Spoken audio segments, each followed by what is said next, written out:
1971, a new nation is born.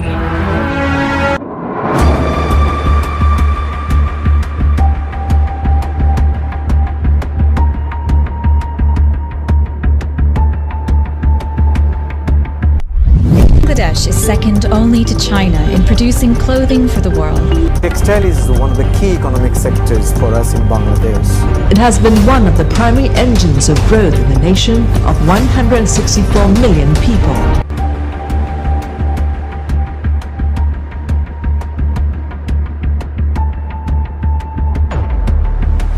दोस्तों, क्या बांग्लादेश भारत को पीछे छोड़ रहा है? बांग्लादेश भारत की जॉब्स खा रहा है, लेकिन कैसे? बांग्लादेश कुछ सालों पहले एक गरीब देशों में आता था, लेकिन फिर ऐसे क्या हो गया बांग्लादेश के साथ, जिसकी वजह से बांग्लादेश पूरे एशिया की ग्रोइंग इकोनॉमी बन के उभर रहा है। बांग्लादेश ने इकोनॉमी ग्रोथ में भारत को पीछे छोड़ा है। 2020 में बांग्लादेश ने पर कैपिटा जीडीपी में भी भारत को पीछे छोड़ा था, लेकिन इतनी सारी ग्रोथ बांग्लादेश आखिर कैसे कर रहा है? दोस्तों, इसका जवाब है बांग्लादेश की टेक्सटाइल इंडस्ट्री। आज बांग्लादेश की टेक्सटाइल इंडस्ट्री बांग्लादेश को पूरी तरह से बदल रही है। आज बांग्लादेश टेक्सटाइल में भारत से आगे है। आज बड़ी बड़ी कंपनीज जैसे कि Zaara, H&M, Levi's, Walmart, Puma अपने कपड़े बांग्लादेश में बनाते हैं। आखिर कैसे इतने कम टाइम में बांग्लादेश इतने तेजी से आगे बढ़ रहा है और भारत इससे क्या सीख सकता है? आज के इस एपिसोड में हम इसी के बारे में बात करेंगे। दोस्तों, जब भारत आजाद हुआ तब भारत 3 टुकड़ों में बांटा गया। पहला इंडिया, दूसरा वेस्ट पाकिस्तान और तीसरा ईस्ट पाकिस्तान यानी बांग्लादेश। लेकिन वेस्ट पाकिस्तान बांग्लादेश पे बहुत जुल्म किया करता था। ईस्ट पाकिस्तान यानी बांग्लादेश या ही बंगाली भाषा बोली जाती थी, लेकिन ईस्ट पाकिस्तान ने उर्दू लैंग्वेज को प्रोमिनेंस लैंग्वेज बना दी थी। बांग्लादेश ये था तो एक आज़ाद मुल्क, लेकिन यहाँ पूरा कंट्रोल पाकिस्तान का था। पाकिस्तानी मिलिट्री भी बांग्लादेशी आम जनता को बहुत परेशान किया करती थी। इन्हीं सब को लेकर बांग्लादेश में प्रोटेस्ट होने लगे और इन्हीं प्रोटेस्ट को लीड कर रहे थे शेख मुजीबुर रहमान, और उनके नेतृत्व में साल 1971 में बांग्लादेश आज़ाद हुआ। जब ये आज़ाद हुआ तब इसकी कंडीशन बहुत ख़राब थी। यहाँ बहुत गरीबी थी। यहाँ लोगों को 2 वक्त का खाना भी ठीक से नहीं मिलता था। इसलिए यहाँ के लोग कम पैसों में काम करने के लिए राज़ी हो गए। और यही वो दौर था जब मिडिल ईस्ट में ऑयल की खोज हुई थी। जब ये खोज हुई तो मिडिल ईस्ट को चीफ लेबर की ज़रूरत थी और इस अपॉर्चुनिटी का फ़ायदा बांग्लादेश ने उठाया। बहुत सारे बांग्लादेशी मिडिल ईस्ट गए काम करने के लिए और वहाँ से बांग्लादेश में पैसे भेजते रहे।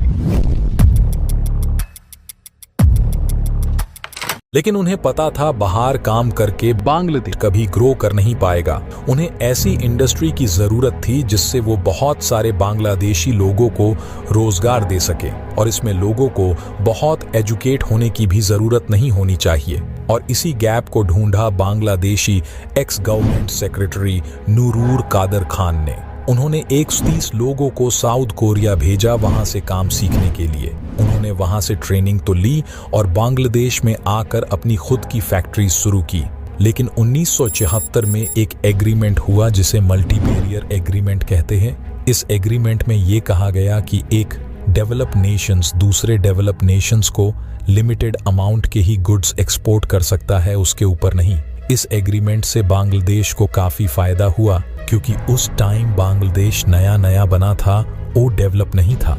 इसलिए बांग्लादेश के एक्सपोर्ट पे कोई टैक्स भी नहीं लगता था और बांग्लादेश में लोगों के पास काम भी नहीं था। इसलिए बहुत कम दामों पर उन्होंने कपड़े बनाना शुरू किया और सबसे सस्ते दामों पर इसे बेचने लगे। उन्हें के ऊपर एक्सपोर्ट टैक्स भी नहीं था, इसलिए उनके कपड़ों की कीमत और सस्ती होने लगी और इस सस्ते कपड़ों की डिमांड पूरी दुनिया में और ज़्यादा होने लगी। यूरोपियन कंट्री में, अमेरिका में इसकी डिमांड और बढ़ने लगी। बड़ी बड़ी कंपनीज जैसे कि Zaara, H&M, Levi's, Walmart, Puma अपने कपड़े बांग्लादेश में बनाने लगे। आज भारत में जितने भी बड़े ब्रांड के कपड़े आते हैं उनमें से 80% कपड़े बांग्लादेश से आते हैं। आज के समय में बांग्लादेश में 5000 से ज़्यादा टेक्सटाइल इंडस्ट्रीज है। बांग्लादेश में 1 CR से ज्यादा लोग टेक्सटाइल इंडस्ट्रीज में काम करते हैं। चाइना के बाद बांग्लादेश का दूसरा नंबर आता है टेक्सटाइल इंडस्ट्रीज में। लेकिन दोस्तों, अब सवाल ये आता है कि इंडिया कैसे इतना पीछे रहा। देखो दोस्तों, बांग्लादेश एक छोटी सी कंट्री है। इसकी वजह से उनकी फैक्ट्रीज और पोर्ट नजदीक है, इसलिए उन्हें एक जगह से दूसरी जगह ट्रांसपोर्ट करने में ज्यादा टाइम और ज्यादा पैसा नहीं लगता है। वही इंडिया में फैक्ट्री किसी एक स्टेट में है और पोर्ट किसी दूसरे स्टेट में है। इसे एक जगह से दूसरी जगह ट्रांसपोर्ट करने में बहुत टाइम लगता है और पैसा भी बहुत लगाता है।